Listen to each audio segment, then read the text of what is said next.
ராகவா வந்து தொடர்ந்து வந்து கேட்டுட்ருக்காரு. எதனால் வந்து இந்த பொண்ணை வந்து வெளியே அனுப்பிச்சிங்க, உங்களுக்கெல்லாம் என்ன வந்து அதிகாரம் இருக்குது இதெல்லாம் பண்ணுறதுக்கு, பெரியவங்க இருந்து கூட இப்படி ஆயிடுச்சுன்னு கேட்டுட்ருக்காரு. அவங்க சொல்கிறாங்க எங்களை மதிக்கலை அப்படின்னு சொல்லிட்டு. அவ்வளோ அளவுக்கு இங்கே போயிடுச்சா எல்லாருக்கும். நிமிஷம் சொல்கிறேன் நான் சொல்கிறேன், இங்கே மகா இங்கே தான் இருப்பா, புரியுதா? மகா இங்கே பாருமா, நீ எந்த தப்புமே செய்யலை, நீ முதல்ல உள்ளே போமா அப்படின்றாரு. உடனே மகா யோசிக்கிறாங்க.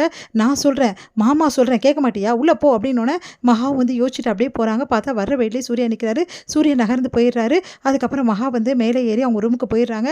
இங்கே எல்லாருக்கிட்டையுமே வந்து சொல்கிறாரு, இங்கே பாருங்கள் இதுக்கப்புறம் வந்து யாருமே மகா பற்றி எந்த பேச்சும் பேசக்கூடாது, புரியுதா அப்படின்னு சொல்லிட்டு நேராக போயிட்டு நம்ம கோடீஸ்வரிக்கிட்டையும் அவங்க வீட்டுக்காரிட்ட மன்னிப்பு கேட்குறாரு. நடந்த விஷயத்துக்கெல்லாம் மன்னிச்சிடுங்க, இதுக்கப்புறம் என் மருமகளை எப்படி பார்த்தோன்னு எனக்கு தெரியும், நீங்கள் பயம் இல்லாமல் போயிட்டு வாங்க அப்படின்னோடனே ரொம்ப நன்றிங்கன்னு சொல்லிட்டு அவங்களும் போகிறாங்க. அடுத்து வந்து இங்கே வந்து என்ன பண்ணுறாங்க, மகா நேராக வந்து ரூமுக்கு போயிட்டு பாத்ரூம் போகிறாங்க. உள்ளே போயிட்டு என்ன பண்ணுறாங்க, ரெஸ்ட் ரூமில் போயிட்டு அப்படியே வந்து ஷவரை திறந்து விடுறாங்க. அப்படியே வந்து மழை மாதிரி கொட்டுது தண்ணி.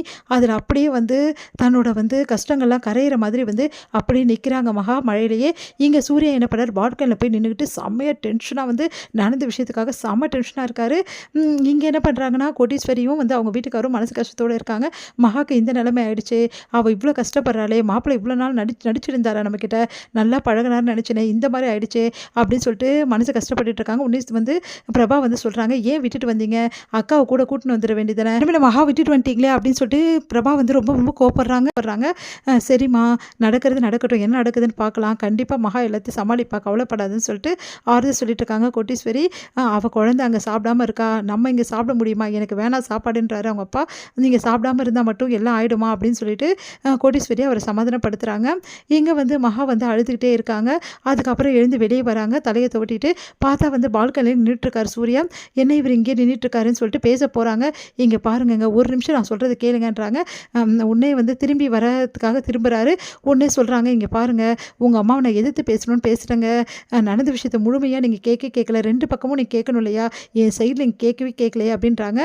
நான் சொல்கிறது கேளுங்க அப்படின்னோடனே உடனே வந்து கேட்க முடியாது அப்படின்ற மாதிரி வாயில் வந்து சொல்லாமல் அங்கே இருக்க அப்படியே தாப்பாலே கையை போட்டு அப்படியே அடிச்சுக்கிறாரு. அப்படியே ரத்தம் கொட்டுது. ஏங்க இப்படி பண்ணுறீங்க, இங்கே பாருங்கள் ரத்தம் கொட்டுது அப்படின்னு சொல்லிட்டு கையை பிடிக்க வராங்க. கையை வந்து தள்ளி விட்டுட்டு அப்படியே வந்து போயிடுறாரு. உடனே வந்து மகா வந்து அவரை பார்த்து அழறாங்க.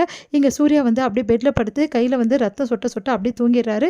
மகா சூர்யா தூங்கினோன்னே பொறுமையாக போய் அவங்க கைக்கு வந்து அப்படியே தொடச்சிட்டு வந்து அழுதுகிட்டே வந்து கட்டு போடுறாங்க. அப்படியே அவங்களும் வந்து கீழேயே படுத்து அப்படியே வந்து சாஞ்சு வந்து பெட்டில் அப்படியே தூங்கிடுறாங்க. அடுத்து வந்து இங்கே என்ன ஆகுதுன்னா, செமையாக வந்து டென்ஷனாக இருக்காங்க நம்ம வந்து ராஜலக்ஷ்மி. உடனே அவங்க வீட்டுக்காரர் வந்து ஏன் இவ்வளோ டென்ஷனாக இருக்குன்னு கேட்குறா. பின்ன டென்ஷன் இருக்காதா, நீங்கள் பண்ண வேலை கொஞ்சம் கூட சரியில்லை, இப்படி பண்ணிட்டீங்களே, மறுபடியும் அவளை கூட்டின்னு வந்துட்டீங்களே வீட்டுக்கு அப்படின்றாங்க. இங்கே பாரு, நான் அப்படி கூட்டிகிட்டு வரலன்னா எல்லாரும் நம்மளை பற்றி நம்ம குடும்பத்தை பற்றி ரொம்ப கேவலமாக நினைப்பாங்க, புரியுதா? அப்பா அவள் பண்ணதெல்லாம் கரெக்டா, பிள்ளைய மண்ணை மிதிக்க வச்சுட்டா, மண்ணை தானே மிதிக்க வச்சா, இதில் என்ன தப்பு இருக்குது? எனக்கு தெரிஞ்சு மகா பண்ணது ரொம்ப கரெக்டு, புரியுதா? உன் பையன் ஒன்றும் ராஜா கிடையாது, நீ பெற்றதால் ராஜான்னு நினச்சிட்ருக்க, அவன் ஒன்றும் ராஜா கிடையாது, சாதாரண மனுஷன்தான். சாதாரண மனுஷன் தெரிஞ்சுக்க வேண்டியது எல்லாத்தையுமே வந்து தெரிஞ்சுக்க வேண்டியது தான், அவசியம் தான் இதெல்லாம் அப்படின்ற மாதிரி சொல்கிறாரு.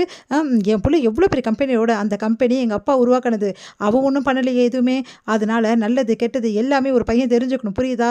அவன் இந்த தெரிஞ்சுக்கிறதுக்கு சந்தர்ப்பத்தை மகா தான் ஏற்படுத்தி கொடுத்துருக்கா. அதனால் மகா செஞ்சது என்னை பொறுத்தவரைக்கும் கரெக்டு. நீங்கள் இப்படி சொல்லிட்டீங்கல்ல, ஆனால் நான் சொல்கிறேன், என்னை பொறுத்த வரைக்கும் மகாலாம் இந்த வீட்டு மருமகளாக நான் ஏற்றுக்கவே மாட்டேன், எக்காரணம் கொண்டும் அவள் இங்கே வீட்டில் இருக்கிறதுக்கு எனக்கு வந்து மனசே கிடையாது அப்படின்ற மாதிரி சொல்கிறாங்க. இங்கே பார், நீ ஏற்றுக்கினாலும் இந்த வீட்டு மருமக மகா தான், புரியுதா அப்படின்னு சொல்லிட்டு சொல்கிறாரு. இது முடியுது.